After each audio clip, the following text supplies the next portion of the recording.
Fala vencedor, fala vencedora, vamos com tudo. Mais um tema aí estruturante em direito penal, tema importantíssimo para nós nos desenvolvermos naquilo que eu trabalho como as novas tendências em direito penal e que você certamente será arguído em prova, tá? Um tema que cai bastante, inclusive em penal quanto em processo penal. O tema de hoje será velocidades do direito penal.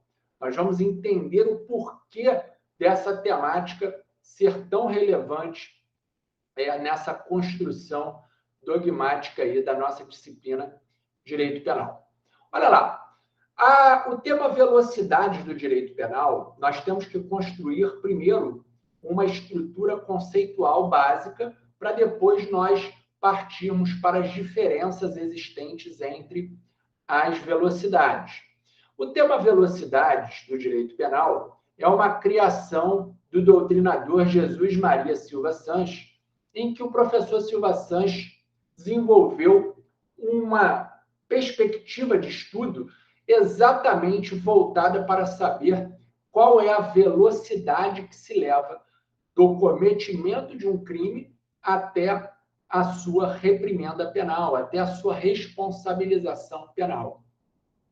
Isso, inegavelmente, tem um viés penal, claro, mas também tem uma perspectiva relativa ao procedimento, ao próprio processo penal, porque essa situação relativa à velocidade levada da prática do crime até a sanção penal tem a ver também com o processo penal. O professor Silva Sanches, então, estruturou da seguinte maneira: olha, eu tenho uma questão nuclear, que é um núcleo, e o núcleo tem a ver com condutas graves, infrações penais graves. Essas infrações penais graves devem receber uma reprimenda exemplar por parte do Estado, que seriam, então, penas privativas de liberdade. É óbvio que essa questão nuclear seria a razão, vamos dizer assim, maior do direito penal. Seria o porquê do direito penal ser um direito penal atento a essas questões graves. Ok. E o professor Silva Sanches ainda pontua que, além desse núcleo, que são as condutas graves, existem o halo, né, o que ele chama de halo periférico, que seria aqueles crimes ou aquelas infrações penais de menor potencial ofensivo ou de médio potencial ofensivo. O que seria esse halo periférico, professor? Seria uma perspectiva que muito aproxima o direito penal do direito administrativo, ou seja, uma visão até de que o direito administrativo poderia se ocupar daquela questão ao invés do direito penal. Dentro dessa relação, a gente tem que trazer para a nossa realidade, para o nosso direito penal, seria muito próximo daquilo que é preconizado na Lei de Contravenções Penais. Você, já lendo a Lei de Contravenções Penais, já identificou que existem várias condutas ali que não haveria necessidade do direito penal se ocupar daquela questão, daquele conflito social.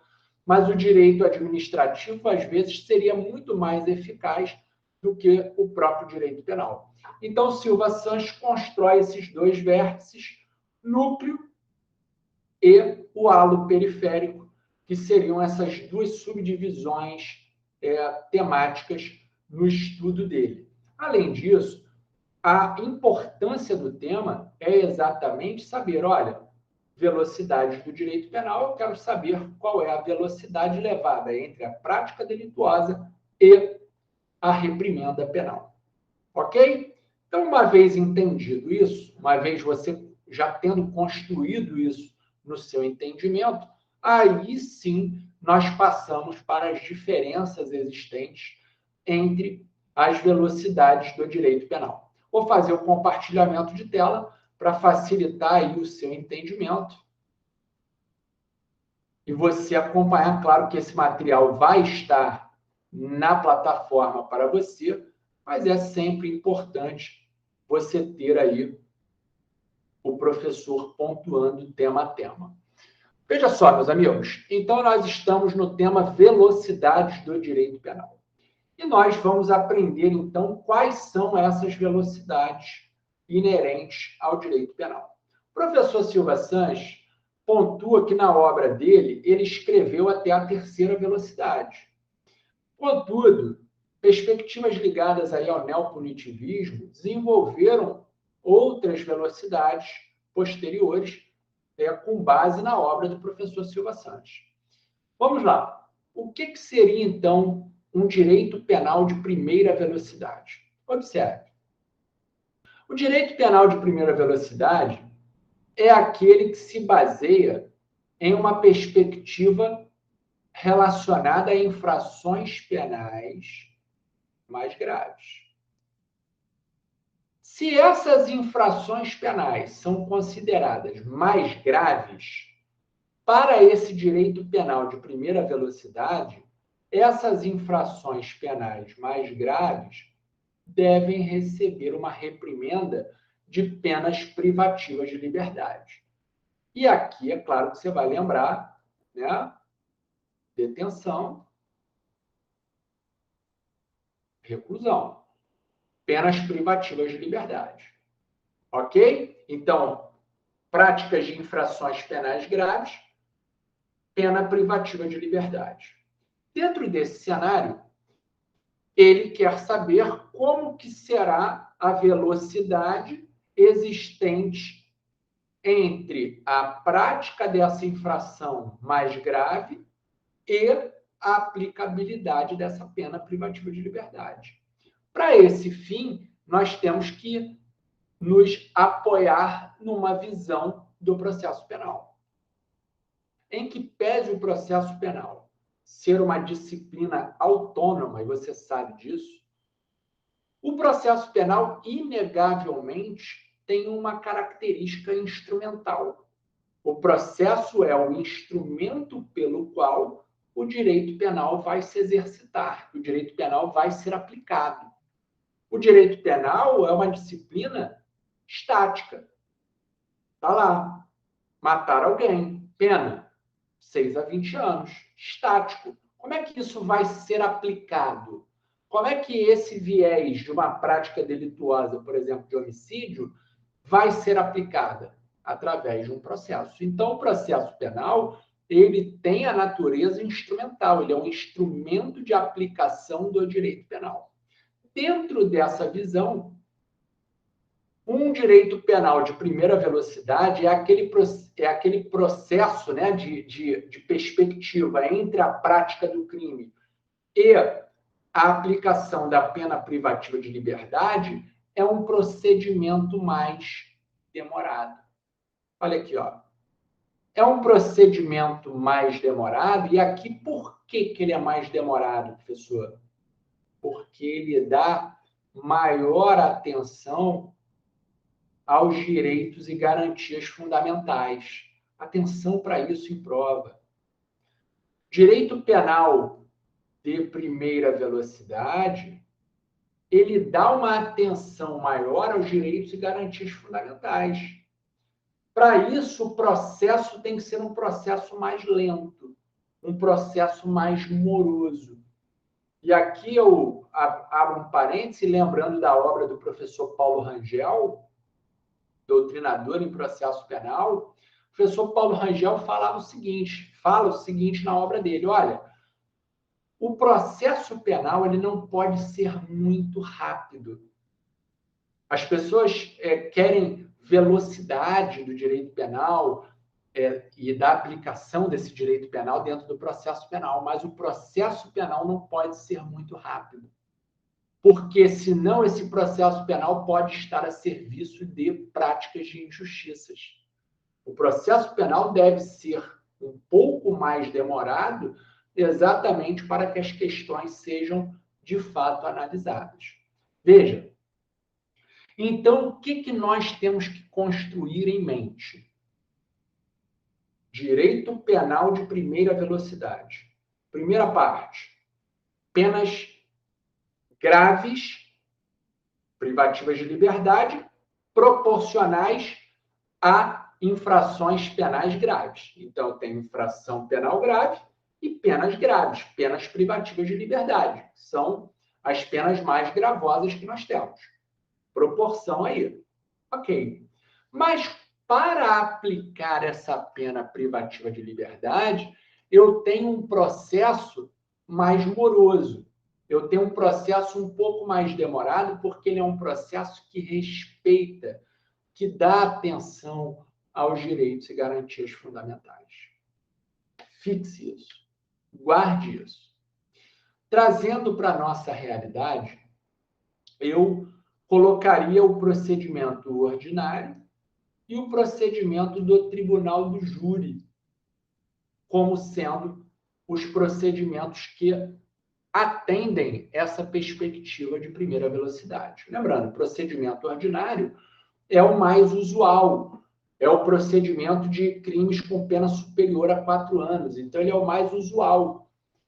Ele é mais demorado em comparação do que o sumário e o sumaríssimo. Então, ele permite maior amplitude de direitos e garantias fundamentais. Ele tem essa lentidão natural exatamente por permitir maior mecanismo de defesa e maiores perspectivas de atenção aos direitos e garantias fundamentais. Assim como no Tribunal do Júri. O Tribunal do Júri que tem um procedimento escalonado, bifásico, voltado exatamente para a discussão de todas as questões daqueles crimes dolosos contra a vida, tentados ou consumados. Com isso, nós construímos, então, uma ideia do que seria o direito penal de primeira velocidade. Recapitulando: infrações penais graves, reprimendas graves, que são as penas privativas de liberdade. Ok. Qual o tempo, qual a velocidade que vai se levar para essa prática delituosa grave para receber essa pena privativa de liberdade, que é uma pena gravosa? Um procedimento mais demorado, que atende direitos e garantias fundamentais. Levando aqui para a nossa realidade, procedimento ordinário e o procedimento do Tribunal do Júri. Show de bola? Aí a gente passa para o direito penal de segunda velocidade. O direito penal de segunda velocidade, ou a segunda velocidade do direito penal, como você queira tratar, nós temos que já iniciar pontuando que é uma velocidade do direito penal que flexibiliza direitos e garantias fundamentais. Mas flexibiliza por quê, professor? Porque aqui na segunda velocidade eu tenho uma punição mais célere. Eu tenho uma punição mais rápida. Exatamente voltada, por exemplo, trazendo para a nossa realidade, para um procedimento sumário e para um procedimento sumaríssimo. Eu gostaria que você destacasse bem mais o procedimento sumaríssimo, que é o procedimento trazido pela Lei 9.099, a Lei dos Juizados Especiais Criminais. Olha que interessante. Então, na segunda velocidade, o que se tem é uma flexibilização de direitos e garantias fundamentais. Tá? E quando se fala aqui em direitos e garantias fundamentais, você pode até pontuar aqui, ó, tanto no campo material, quanto no campo processual. Tudo bem? Trazendo para a nossa realidade, é um procedimento mais célere. Pode ser o procedimento sumário ou sumaríssimo. Professor, tá, no âmbito penal, como é que fica isso? Bom, a segunda velocidade, então, ela se relaciona, meus amigos, com infrações penais menos graves. Menos graves. Olha aqui, ó. Menos graves. Na Lei 9.099, nós temos a infração penal de menor potencial ofensivo. A infração penal de menor potencial ofensivo nada mais é do que aquelas infrações penais que a pena máxima seja igual ou inferior a 2 anos. Prescrição da Lei 9.099. Infrações penais de menor potencial ofensivo. Só que a segunda velocidade, em que pese no Brasil o rito sumaríssimo ser o rito que cuida das infrações penais de menor potencial ofensivo, porque é trazido pela Lei 9.099, não se amoldará só ao rito sumaríssimo, a segunda velocidade, mas ao rito sumário também. O prof. já vai falar daqui a pouco sobre o rito sumário. Então, vamos construir diferenças aqui, sem dúvida alguma, é tema fundamental para nós. Veja, se eu tenho infrações penais menos graves, surge aqui a ideia de penas alternativas, que são as penas restritivas de direitos. Olha o paralelo que a gente tem que fazer. Primeira velocidade, infrações penais mais graves. Segunda velocidade, infrações penais menos graves. Primeira velocidade, pena privativa de liberdade.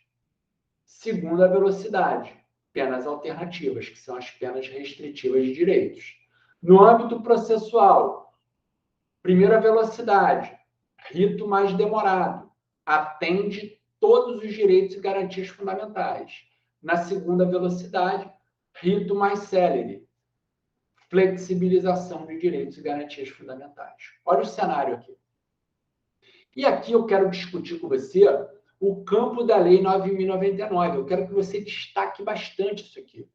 Então, a Lei dos Juizados Especiais Criminais, tá, é um direito penal de segunda velocidade.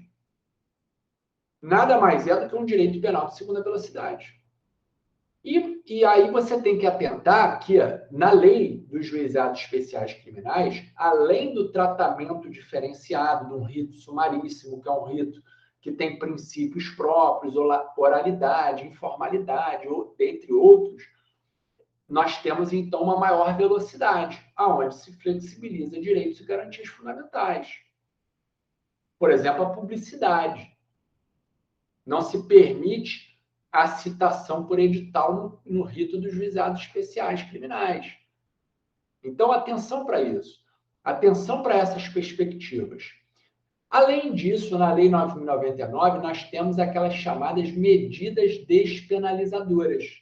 Quais são as medidas despenalizadoras aqui, em breves palavras? Transação penal e suspensão condicional do processo. A suspensão condicional do processo, lá do artigo 89 da Lei 9.099, ela não se relaciona somente, olha aqui, com as infrações penais de menor potencial ofensivo. Não, porque fala que poderão ser suspensos os processos, desde que preenchidos os requisitos, lá no artigo 89, os processos que a infração penal tenha como pena mínima 1 ano. Então, eu tenho os crimes de médio potencial ofensivo que têm pena mínima de 1 ano, mas que a pena máxima pode ser de 4. Exemplo, professor, o crime de furto simples. O crime de furto simples, meus amigos, ele não será julgado pelo rito sumaríssimo, e sim será julgado pelo rito sumário.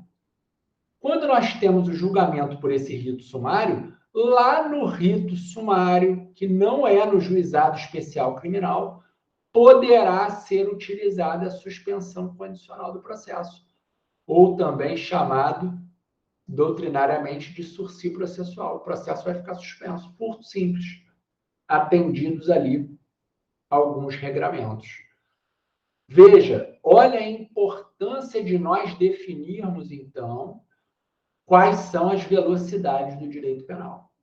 Direito penal, então, de segunda velocidade já é um direito vamos dizer assim, mais de vanguarda. Olha, nem tudo é pena de prisão. Eu posso ter penas alternativas. Eu posso ter um processo mais célere aqui. Eu posso flexibilizar um pouco direitos e garantias fundamentais exatamente para eu ter uma perspectiva mais célere. Cuidado com essa visão.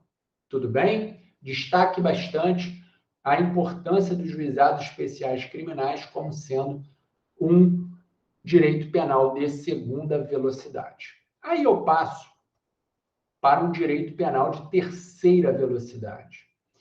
E o primeiro ponto aqui, meus amigos, é exatamente definir que o direito penal de terceira velocidade é uma mescla, é uma parte de primeira velocidade com outra parte de segunda velocidade. Há um entrelaçamento das duas velocidades anteriores para chegarmos a um raciocínio da terceira velocidade. A terceira velocidade, ela defende a punição do criminoso com uma pena privativa de liberdade. Então, o indivíduo inicialmente vai ser responsabilizado por uma pena privativa de liberdade quando o tema for um direito penal de terceira velocidade. Mas só que aqui tem um detalhe. Olha a diferença das duas anteriores. Ele vai receber uma pena grave, mas na terceira velocidade vamos ter flexibilização de direitos e garantias constitucionais ou fundamentais, como você queira. Olha que paralelo, então. Pena privativa de liberdade, primeira velocidade. Flexibilização de direitos e garantias, segunda velocidade.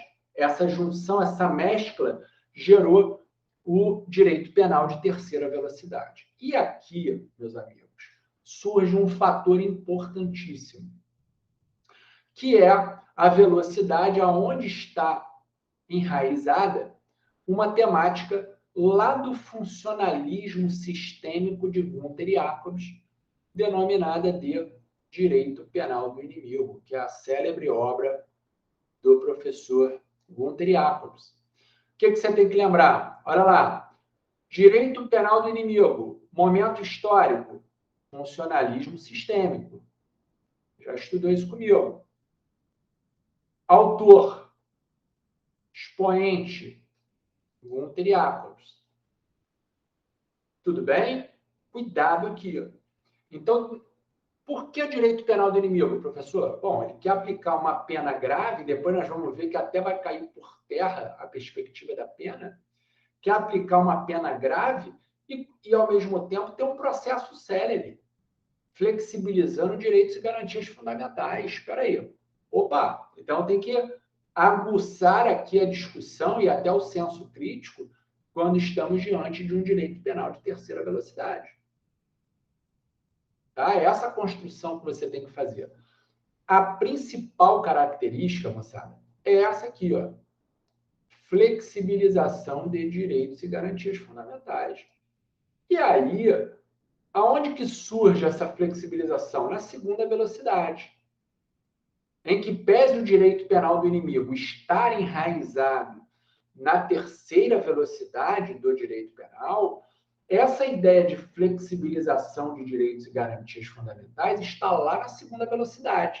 Só que lá nós lembramos, flexibiliza para ter um processo mais célere, mas a pena não é uma pena restritiva de liberdade, é uma pena restritiva de direitos. Muito cuidado com isso.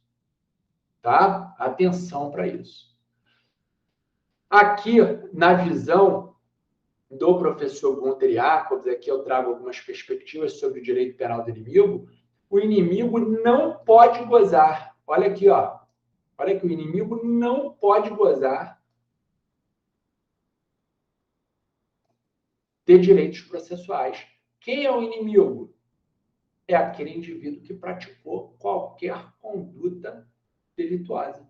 Porque nós temos que lembrar, só fazendo aqui uma contextualização, para você reavivar o conteúdo já estudado sobre o funcionalismo, nós temos dois grandes vértices do funcionalismo. Nós temos um funcionalismo sistêmico, do professor Gunther Jacobs, e com a célebre obra dele do Direito Penal do Inimigo, e nós temos a visão do professor Klaus Roxin com o funcionalismo teleológico, que é aquele funcionalismo que prega ideias minimalistas, perspectivas interessantes ali relativas a um direito penal mais moderno.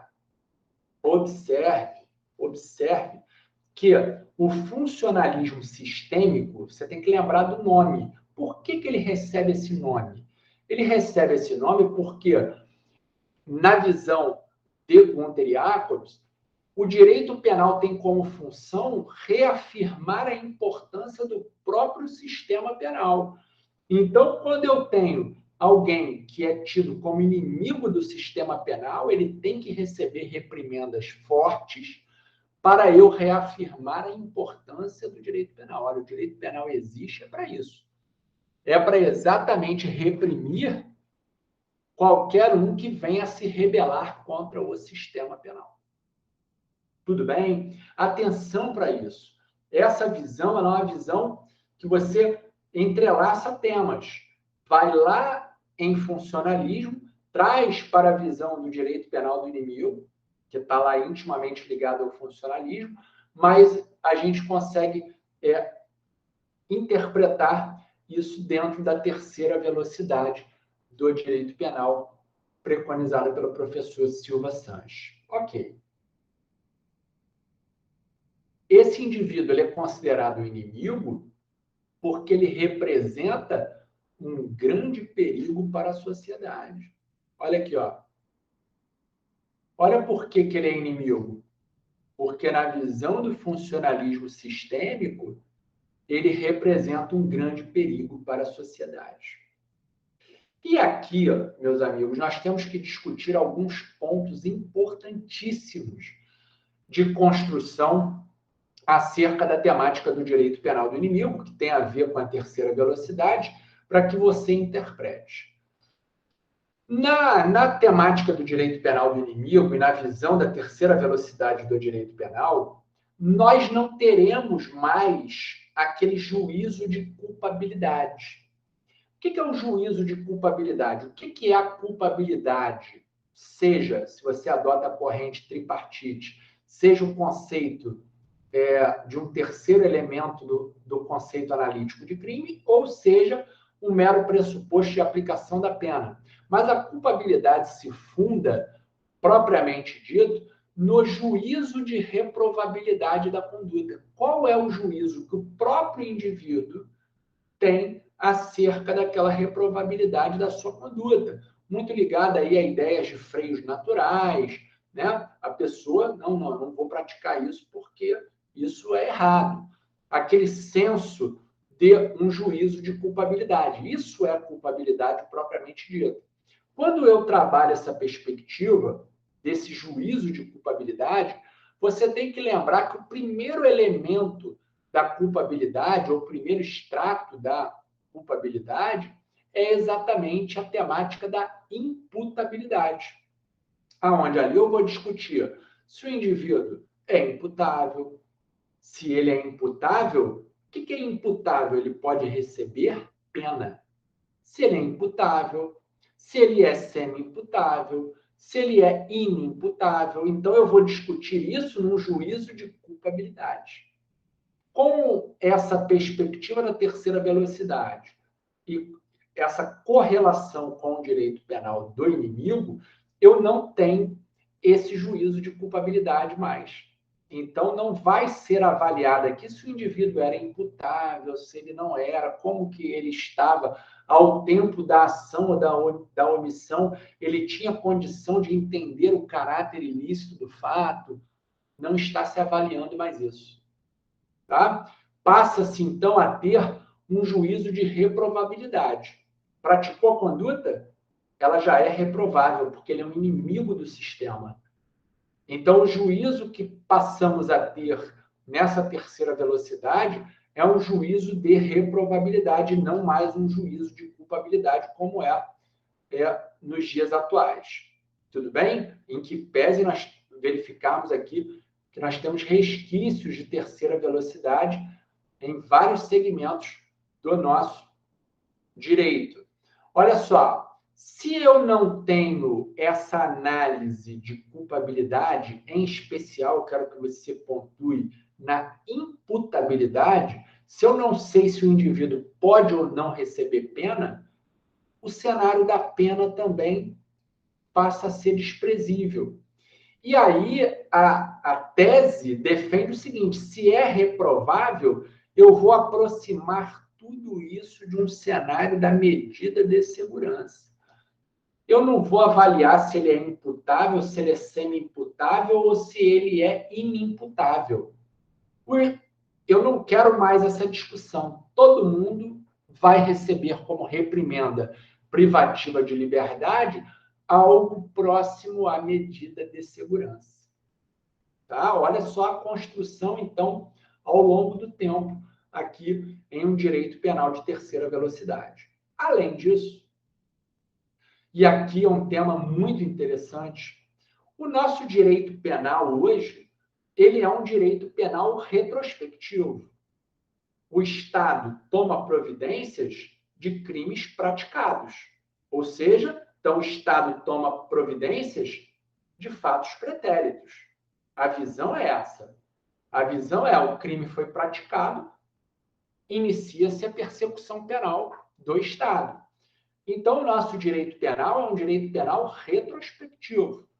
Contudo, esse direito penal na terceira velocidade perde um pouco dessa dimensão e passamos, então, a ter um direito penal prospectivo, um direito penal que é pautado no futuro. Bom, se ele é inimigo, ele tem que ter uma pena privativa de liberdade, porque com isso, independentemente se ele é imputável, se ele é inimputável, se ele é semi-imputável, qual a gravidade desse crime, não está em jogo nada disso. Praticou uma conduta, afrontou o sistema. Se afrontou o sistema, a reprimenda tem que ser exemplar para que eu venha evitar dele cometer atos futuros. Para que eu venha evitar que essa sociedade, que o sistema penal, né, muito voltado para a reafirmação da importância do sistema penal, esse sistema penal esteja sólido e a sua importância esteja difundida para todos. Era assim a ideia de Jacobs. E aí a perspectiva de um direito penal prospectivo, um direito penal pautado no futuro. Alguns doutrinadores, meus amigos, indicam aqui que no direito penal brasileiro nós temos alguns resquícios, em que pese não ser toda a legislação, em que pese não ser toda a lei que eu vou mencionar agora, mas alguns lampejos. Exemplo, lei de crimes hediondos. Outro exemplo importante, a lei de organizações criminosas. Flexibiliza-se ali, por exemplo, alguns direitos e garantias, como, por exemplo, a questão da ação controlada, né? A ação controlada na lei de drogas demanda uma autorização judicial e no campo das organizações criminosas não precisa. Basta uma comunicação prévia ao juiz, mas não necessita da reserva de jurisdição para violar direitos e garantias fundamentais. Não há essa necessidade, justamente por conta do cenário gravoso das organizações criminosas.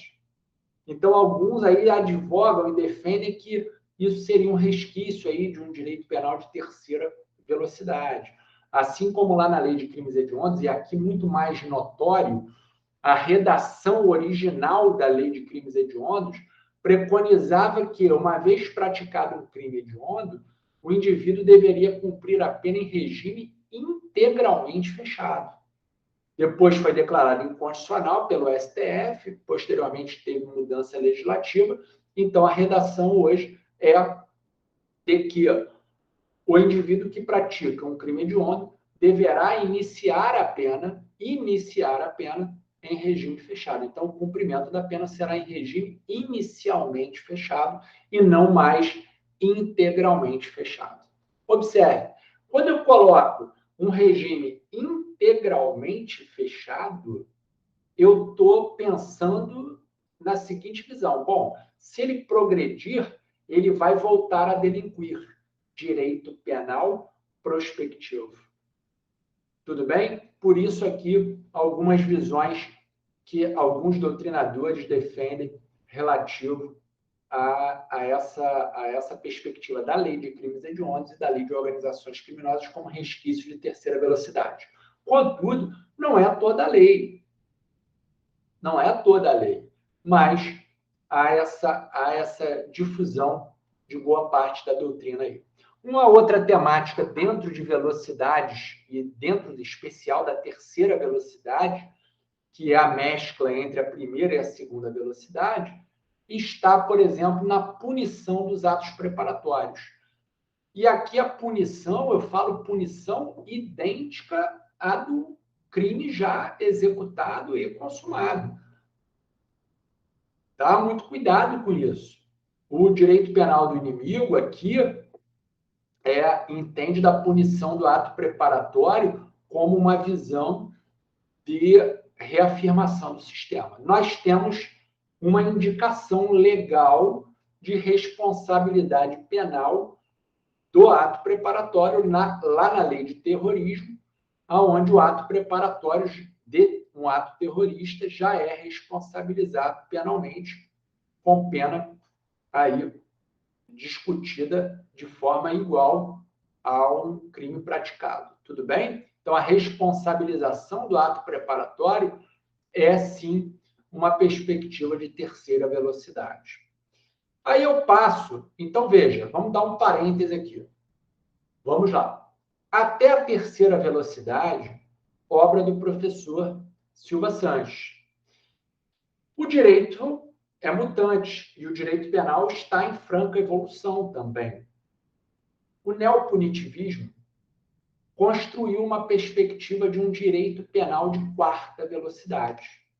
O que seria esse direito penal de quarta velocidade, professor? Seria aquele direito penal voltado para os crimes de lesa humanidade, justamente voltados para a responsabilização penal de chefes de Estado, lá do Tribunal Penal Internacional. É uma visão já mais de um direito penal internacional, uma visão de possibilidade de responsabilização de chefes de Estado que violam, né, que praticam esses crimes chamados de crimes de lesa humanidade ou outras visões que possam ser inseridas dentro do Tribunal Penal Internacional. Essa visão do TPI, do Tribunal Penal Internacional, é uma perspectiva denominada e vinculada ao momento histórico do neopunitivismo. Então, você tem que fazer essa correlação que um direito penal de quarta velocidade é um direito penal muito pautado no neopunitivismo. Ok? Aí existem tendências de construção de uma perspectiva de quinta velocidade do direito penal. Essa visão de uma quinta velocidade seria pautada em um direito penal de risco. O que seria um direito penal de risco, professor? Seria muito próximo à ideia de riscos de práticas de crimes ambientais, riscos empresariais. Você lembra lá do direito empresarial? Que a atividade empresarial ela se funda no risco. O risco do negócio pertence ao empresário.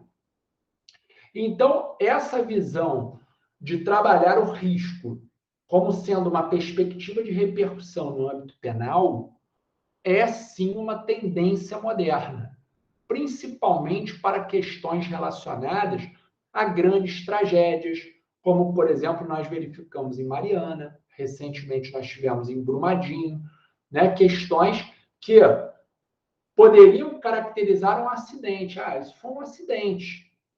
Mas nós verificamos a repercussão que isso teve no âmbito ambiental e principalmente nas vidas, né, perdidas nesse cenário. Tudo bem? Então, atenção para essa visão de uma possibilidade de um direito penal de quinta velocidade. Tá?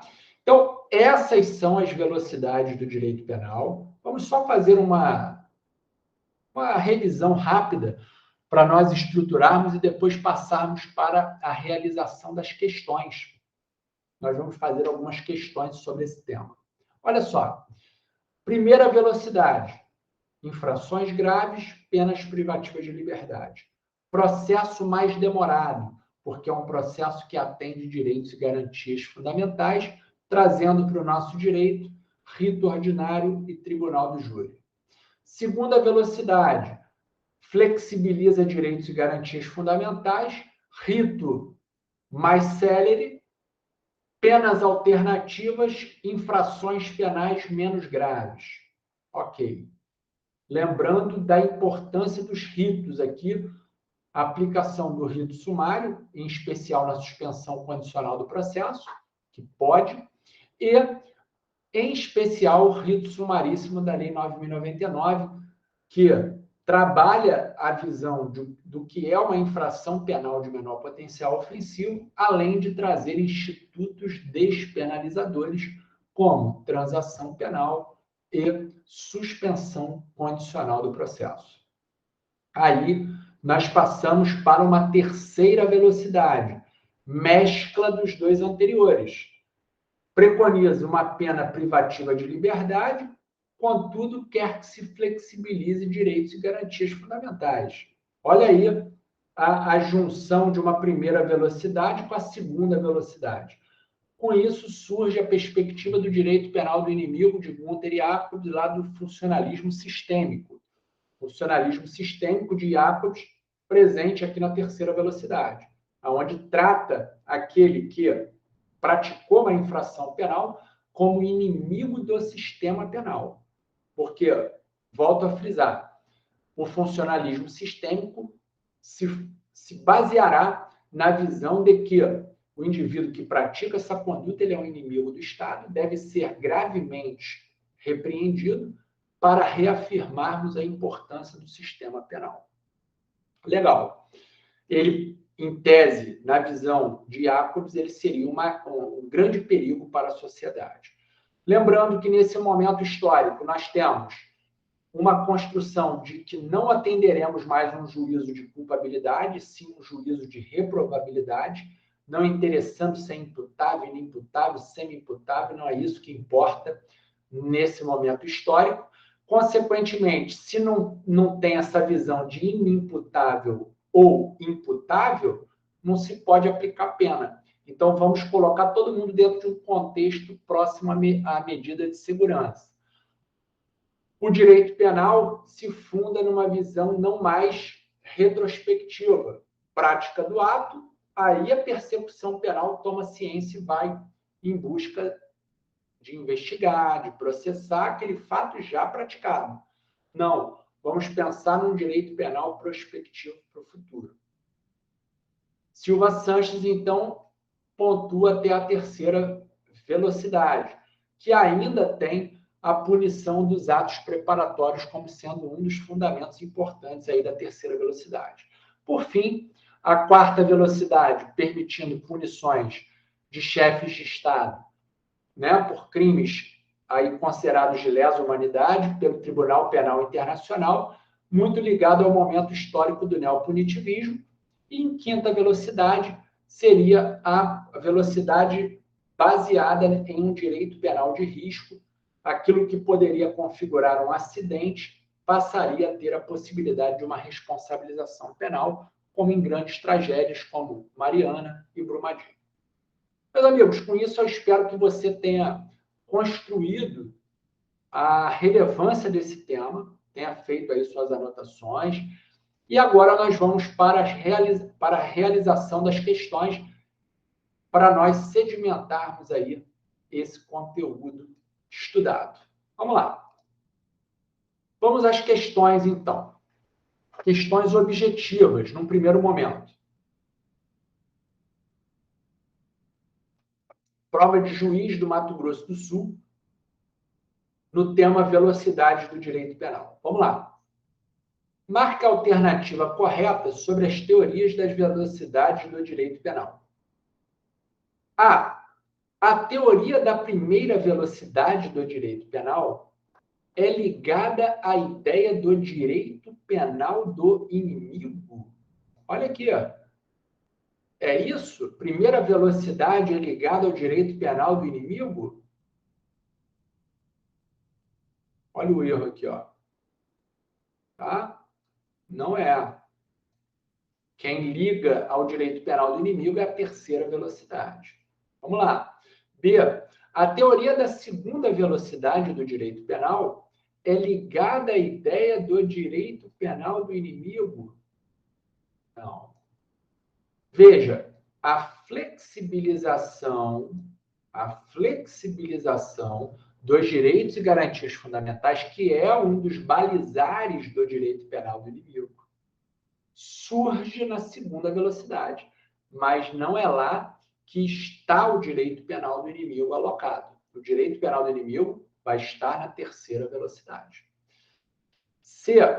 A teoria da terceira velocidade do direito penal tem como fundamento a aplicação de penas alternativas ou multa, ou seja, está ligada à ideia de um direito penal de mínima intervenção. Não, aqui é segunda velocidade. Então, aqui é o erro. D. A teoria da quarta velocidade do direito penal está ligada à ideia do neopunitivismo. Perfeito, perfeito, perfeito, perfeito. Neopunitivismo. E a terceira velocidade do direito penal, idealizada por Jesus Maria Silva Sanches, está ligada à ideia do Tribunal Penal Internacional. Olha o TPI aqui, ó. TPI é quarta velocidade. Neopunitivismo. Então, está errado, não é a terceira. Então, o gabarito aí, letra D. Aqui no Mato Grosso do Sul já caiu para juiz, promotor e defensor. Velocidades do direito penal. Olha lá, o Ministério Público de Goiás, em 2019, também abordando a temática. É claro que aqui tem outros temas que nós vamos abordar futuramente, mas eu trouxe só para você ver que o tema é cobrado. Olha lá. Assinale as proposições seguintes, analise as proposições seguintes e assinale a alternativa correta. Jesus Maria Silva Sanches fala em direito penal de duas velocidades. Olha aqui, meus amigos, é a construção inicial. Lembra como nós começamos a aula? Núcleo, halo periférico. Essa é a primeira visão. Segundo o referido autor, há uma primeira velocidade representada pelo direito penal da prisão, na qual haver-se-iam de manter rigidamente os princípios políticos criminais, clássicos, as regras de imputação e os princípios processuais. A segunda velocidade, por sua vez, estaria relacionada aos casos em que, por não se tratar de prisão, mas de penas de privação de direitos ou pecuniárias, aqueles princípios e regras poderiam experimentar uma flexibilização proporcional à melhor intensidade da sanção. Perfeito. Correto aqui. Correto. Na visão estrutural inicial, correto. Tá? Olha a interpretação que tem que ser dada. Questão difícil, tá? 2. Na medida em que o direito penal nazista era entendido como um instrumento de luta contra os infiéis, com a unidade do povo, e que a violação de um dever era conteúdo material do crime, era lógico que o centro de gravidade para o exercício do poder punitivo tinha de passar a ser a vontade contrária ao direito, e não mais o resultado proibido. Nesse contexto, foi concebido o direito penal da vontade, construção teórica marcante do direito penal nazista, sendo Roland Friesler um de seus principais expoentes. Perfeito, tá? Friesler era um grande expoente do direito penal nazista. Já constrói isso aí. Já anota isso, tá? Essa concepção, baseada na vontade, permitiu a expansão do poder punitivo a níveis que uma, ficou separado aqui, que uma dogmática atrelada a resultados de danos a bens jurídicos não admitia, já que ensejou uma profusa criminalização dos perigos abstratos. Perfeito, tá? Então, sempre se faz uma correlação, se anota isso, entre o direito penal nazista e a exacerbação da criação de crimes de perigo abstrato. Tá? Atenção para isso. Além do mais, tal concepção também defendia que a tentativa tivesse a mesma pena do crime consumado. Também era uma característica do direito penal nazista, porque tem a ver com o sistema. Vamos reafirmar o próprio sistema. E aqui não está me importando se é tentado ou se é consumado. Tá? Faça essas ponderações. Isso aqui está totalmente certo. 3. Para Monteriácodes, a função do direito penal é tutelar a vigência da norma. Opa! Olha como é que eu tenho que saber estudar. Ó. Ele trocou aqui as palavras. Ó. Tutelar a vigência da norma. O que é isso?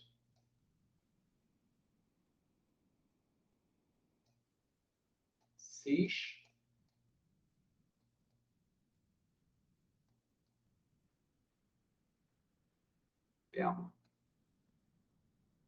Sistema. Se é tutelar a vigência da norma penal, a norma penal integra um sistema. Para que serve o funcionalismo sistêmico de Jacobs?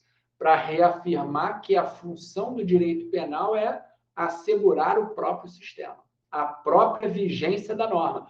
Tutelar, ó, função, proteção. Para Roxin, proteção dos bens jurídicos. Para Jacobs, proteção da norma, proteção do próprio sistema. Pronto. Olha aí como é que você tem que aprender a interpretar.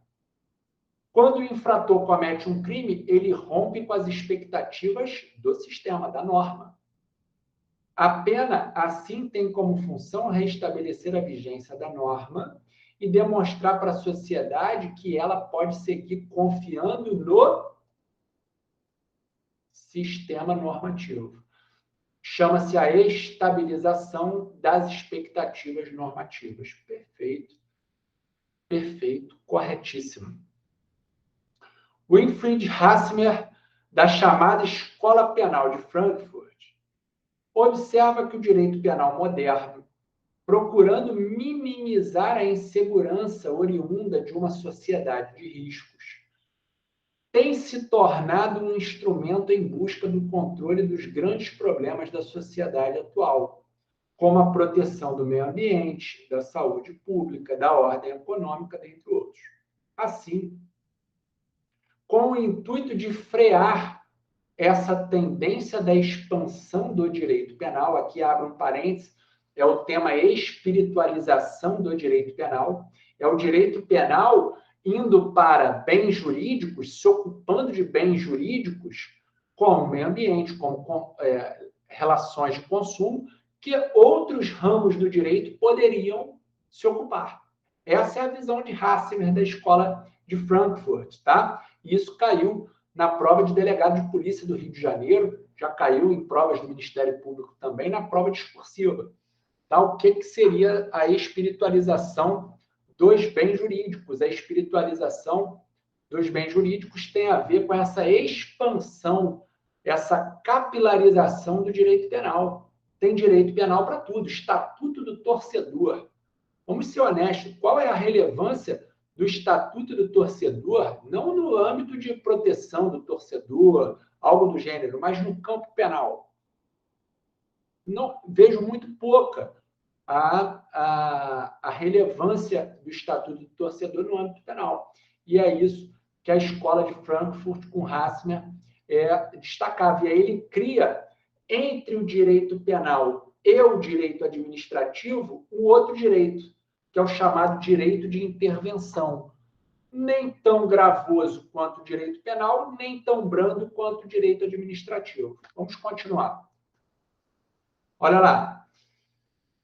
Permitir a atuação de direito penal em relação aos tipos penais tradicionais consubstanciados pelo núcleo básico de bens jurídicos individuais. Núcleo básico, vida, patrimônio, integridade física, propõe um direito de intervenção, olha lá, situado entre o direito penal e o direito administrativo, que teria por finalidade controlar e inibir os riscos oriundos das novas tecnologias e do desenvolvimento econômico contemporâneo, por meio da proibição de condutas perigosas e da proteção de bens jurídicos coletivos. Perfeito, perfeito. Relações de consumo, pô, fantástico, tem que ser protegido.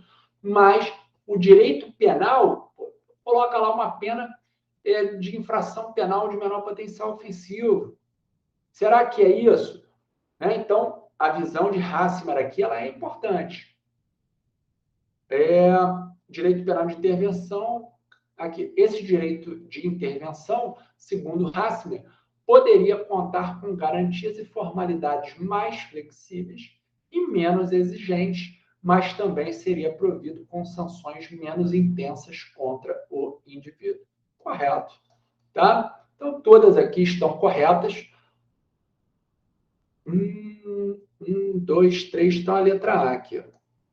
Letra A é o nosso gabarito aqui para essa questão. Legal. Aí vem o Ministério Público de Mato Grosso do Sul, na questão da prova de 2018,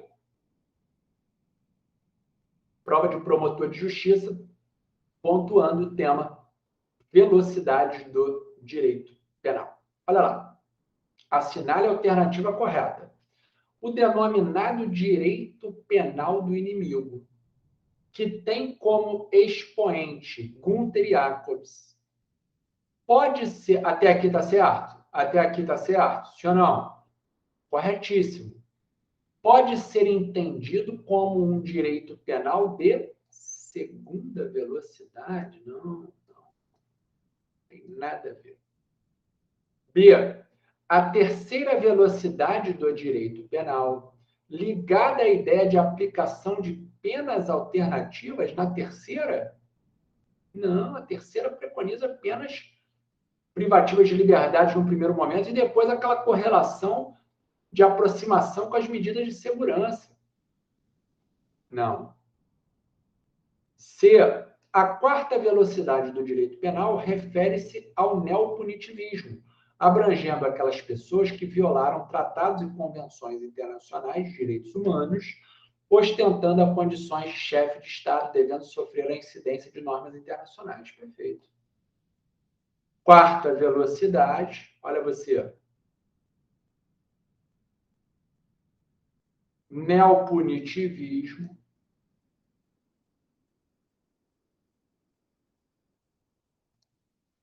Neopunitivismo. O que mais? Chefes de Estado.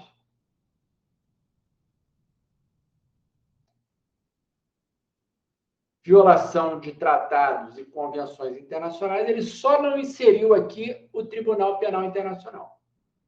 Mas olha você aí, você é habilidoso para matar a questão de prova. Olha como é que você fica grande quando você domina a estrutura do tema. D. A teoria da primeira velocidade do direito penal, fundada no respeito às garantias individuais. Correto até aqui? Correto. Tinha a ideia de um direito penal de mínima intervenção, pena alternativa. Não. Não. Está errado. Tá? Está errado. A primeira velocidade, penas privativas de liberdade. A ideia de velocidades do direito penal foi concebida e sistematizada pelo professor Manuel Câncio Meliá. Não. Jesus Maria Silva Sanches. Olha como é que você tem que saber o doutrinador. Olha como que você tem que saber o doutrinador. Tudo bem? Gabarito nosso aqui, então, letra C. Defensor Público Mato Grosso do Sul. Vamos lá. Considerando a teoria do crime, assinale a alternativa correta. A. Conforme entendimento jurisprudencial, é suficiente para fundamentar a aplicação do princípio da insignificância a presença de um dos seguintes elementos. De um dos seguintes, ó, aqui são regramentos trazidos pelo STF, mínima ofensividade, ínfima periculosidade da ação, ausência total de reprovabilidade do comportamento e mínima expressividade da lesão jurídica. De um, não, da junção de. E mesmo assim não é o suficiente. Mesmo que se tenha a junção desses balizamentos trazidos pelo Supremo Tribunal Federal quando da aplicação do princípio da insignificância, por si só não são suficientes, porque eu tenho que analisar questões subjetivas, como reincidência e coisas do gênero. Tudo bem? Atenção para isso, então, a letra A está errada. O abolicionismo ou minimalismo penal propõe a eliminação total da pena de prisão como mecanismo de controle social e sua substituição por outro mecanismo de controle. Minimalismo penal, meus amigos, não é o abolicionismo. Tá? Minimalismo são as ideias de penas alternativas, de mínima intervenção do direito penal, e não da finalização do direito penal, que é o abolicionismo, que é a retirada do direito penal do sistema jurídico. A teoria constitucionalista do delito preconiza que o direito penal somente poderá ser aplicado diante de condutas capazes de causar lesão ou perigo de lesão concreta e intoleráveis aos bens jurídicos com relevância penal. Perfeito. Perfeito. A teoria constitucionalista do delito é isso, tá? Lesão ou perigo de lesão. Inclusive, o STF discutiu essa questão, falando que os crimes de perigo abstrato são, sim, constitucionais. Tá? Atenção para isso. D. Idealizado por Gunther e Jacobs, o direito penal do inimigo é considerado um direito de terceira velocidade. Veja, até aqui tá bom. Até aqui tá certo. Por utilizar pena privativa de liberdade. Epa, tá certo. Inicialmente, sim. Mas também permitir a flexibilização de direitos e garantias materiais e processuais, correto? Da sociedade, podendo, inclusive, ser observado no direito brasileiro em alguns institutos que tratam a lei de crimes hediondos. Veja, moçada, essa questão aqui, ela é interessante, porque ela vai ser repetida pelo CESP, eu trouxe logo abaixo. Olha, em alguns institutos de que trata a lei de crimes hediondos. Essa questão foi muito discutível.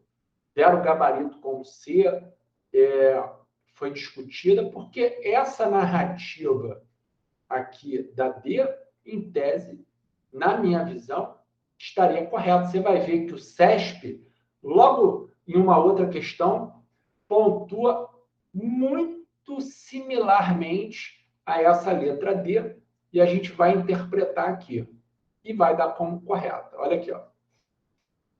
Em relação às teorias do crime e à legislação especial, assinale a opção correta. Veja que são bancas distintas. Aqui é a VUNESP e aqui é o CESP, com uma assertiva praticamente idêntica.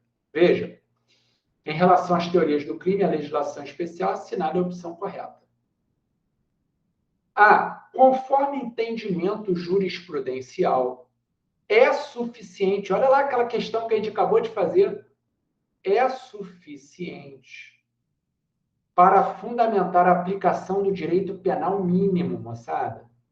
Ele só substituiu, olha aqui, ó. Aqui em cima,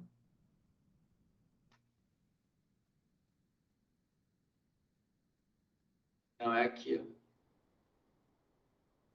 olha aqui, ó. Ele trabalha aqui, ó, é na própria 4 mesmo, professor. Aqui, ó, como princípio da insignificância. E na 5, ele tratou como direito penal mínimo. Tudo bem, meus amigos? Lá do professor Roxin, do grande mestre Klaus Roxin. A presença de um dos seguintes Ó, a mesma questão. Bancas diferentes, a mesma questão. Errada. A coculpabilidade, expressamente admitida na lei como uma das hipóteses de aplicação da atenuante genérica, em regra, sim, lá no artigo 66, consiste em reconhecer que o Estado também é responsável pelo cometimento de determinados delitos quando o agente possui menor autodeterminação diante das circunstâncias do caso concreto? Não. Especialmente no que se refere a condições sociais e econômicas. Não é isso. Coculpabilidade é a corresponsabilidade que o Estado pode ter com a prática criminosa e com o impulsionamento daquele indivíduo para o cometimento do delito.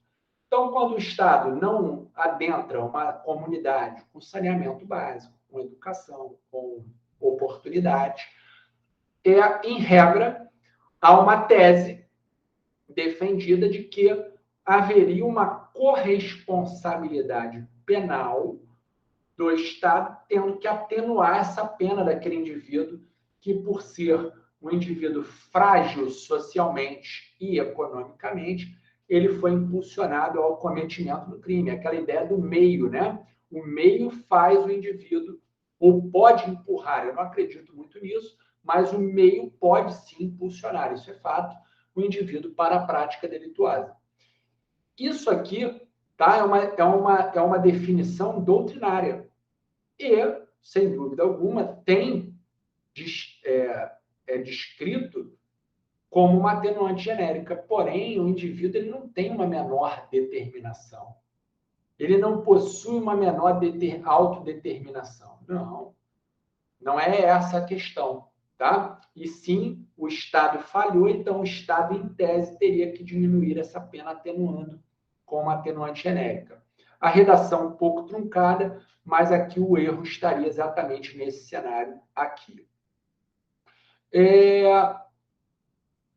C. Vamos lá. Cadê a C? Aqui. A teoria constitucionalista do delito, que integra o direito penal, a CF, enfoca o delito como ofensa concreta ou abstrata, bem jurídico protegido constitucionalmente, havendo crime com ou sem lesão ou perigo de lesão ao bem relevante. Não, tem o crime de perigo abstrato, então aqui está errado. D. Aqui, ó, que eu trouxe para você, eu fiz até uma subdivisão aqui para a gente pontuar. Olha lá, a mesma questão anterior, idealizado por Gunther e Jacobs, o direito penal do inimigo é entendido como um direito penal de terceira velocidade. Perfeito, ó, eu coloquei isso aqui, sou eu que estou colocando em parênteses, tá? Mescla da primeira velocidade com a segunda velocidade. Por utilizar botei primeira, pena privativa de liberdade, mas permitir a segunda, flexibilização de garantias materiais e processuais, podendo ser observado no direito brasileiro em alguns institutos da lei que trata dos crimes hediondos e do crime organizado. Veja, o gabarito foi dado como esse. Então, veja que em questões do mesmo tema, praticamente idênticas, nós tivemos distinções de marcações. E aqui eu atribuo para o formato da questão. Aqui, ó, para juiz e lá em cima para defensoria. Então, atenção para isso. O que a gente tem que ter? Ó, trata dos crimes hediondos.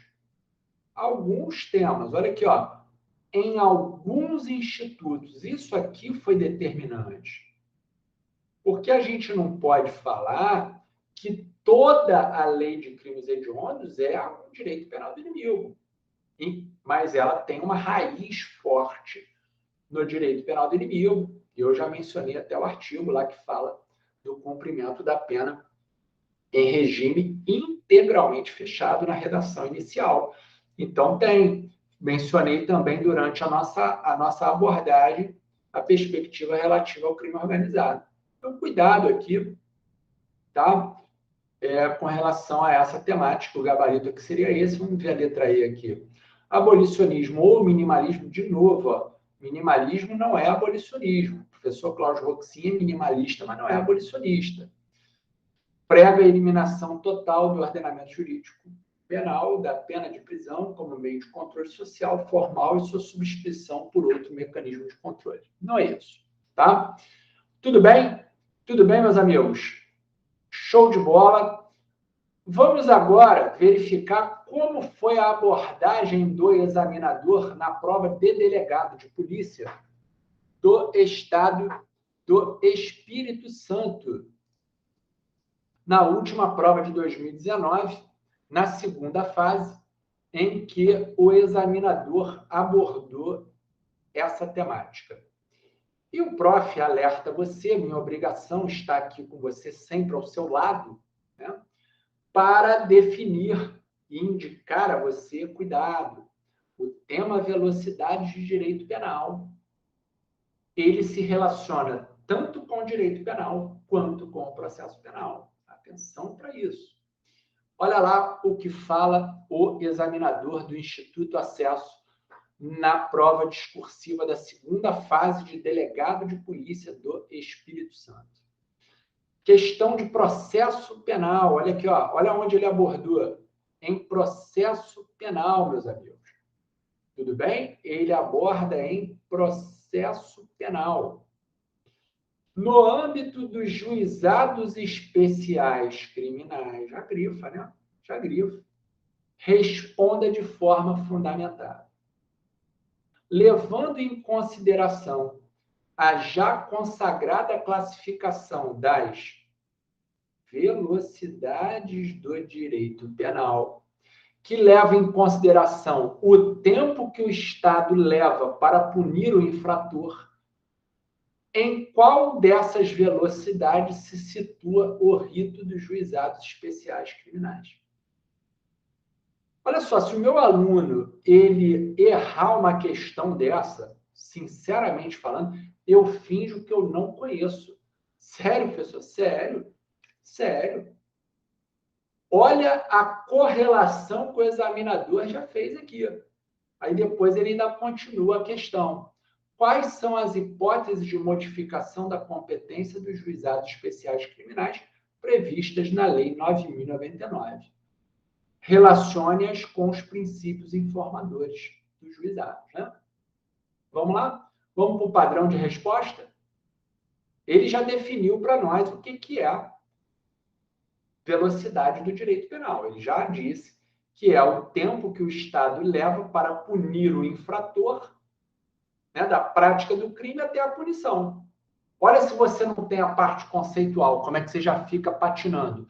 Aí você sabe até as diferenças entre as velocidades, mas ele já coloca a estrutura.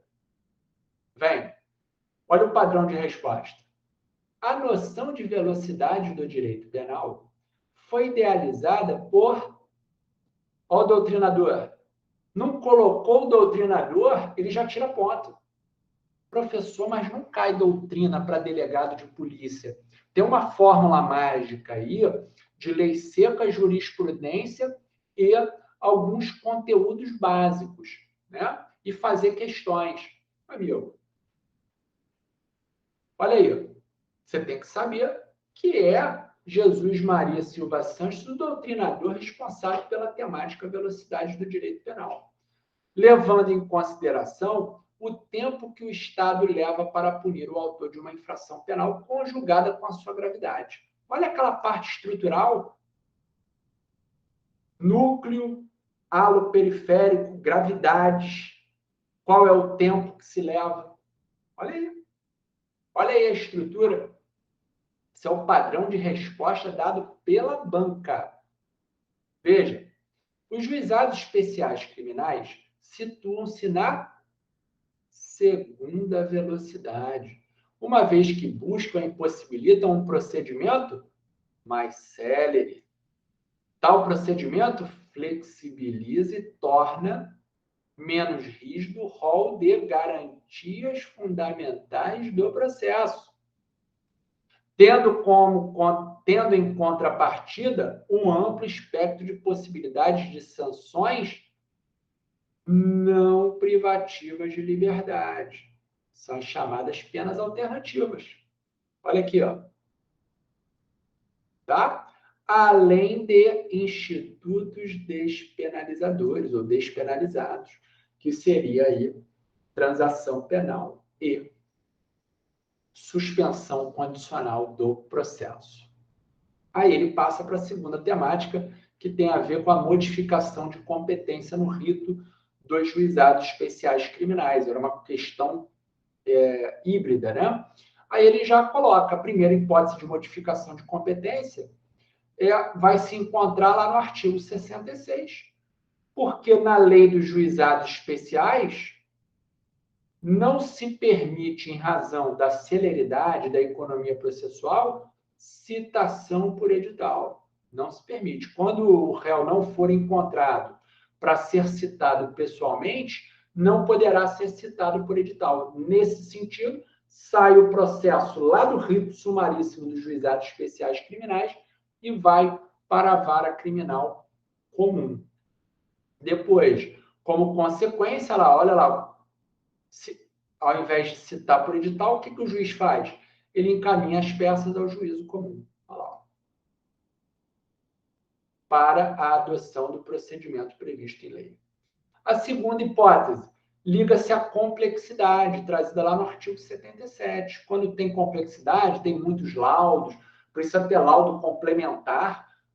A lei 9.099 é clara. Sai do espectro do procedimento sumaríssimo e passa para a vara criminal comum, exatamente por conta que o rito sumaríssimo lá tem como vetor a simplicidade, que é um dos princípios dos juizados especiais criminais. Ademais, feriria o próprio núcleo do devido processo legal, pois o presente rito subtrai uma série de possibilidades de elucidação de casos complexos. Então, teve complexidade, já sai da esfera dos juizados especiais criminais. E a terceira, professor? A terceira, o próprio artigo 60, parágrafo único da Lei 9.099, também pontua que é o caso da conexão entre uma infração ou um crime de menor potencial ofensivo. Aqui ele poderia ter colocado infração penal de menor potencial ofensivo, né? Porque o juizado não julga somente crimes, mas sim infrações penais, crimes e contravenções penais, entre, vamos dizer, a conexão entre uma infração penal de menor potencial ofensivo e um crime do juízo comum. Nesse caso, todos vão ser reunidos e vão ser processados e julgados lá pelo juízo comum. Pronto, era 10, partia para o abraço. Agora, olha a importância do tema velocidades do direito penal. Pode ser cobrado em penal na primeira fase. Você viu que aqui no Mato Grosso do Sul caiu para a defensoria, caiu para juiz e caiu para promotor. Pode cair na segunda fase para discutir lá no âmbito penal quais são as diferenças, todas aquelas perspectivas. Pode cair em processo penal, nesse entrelaçamento com o direito penal numa segunda fase. Observe, então, moçada, a relevância do tema. O tema é muito importante para nós, onde nós temos que ter essa visão e essa construção de que, sem dúvida alguma, se não souber o conteúdo na essência, vai ser presa fácil para o examinador. E o meu papel aqui é não deixar você ser uma presa fácil para o examinador. Beleza? Show de bola, grande abraço, vamos com tudo. Tá aí mais um tema para você estudar, anotar e pontuar: velocidades do direito penal. Um grande abraço, fiquem com Deus e vamos para cima. Um grande abração.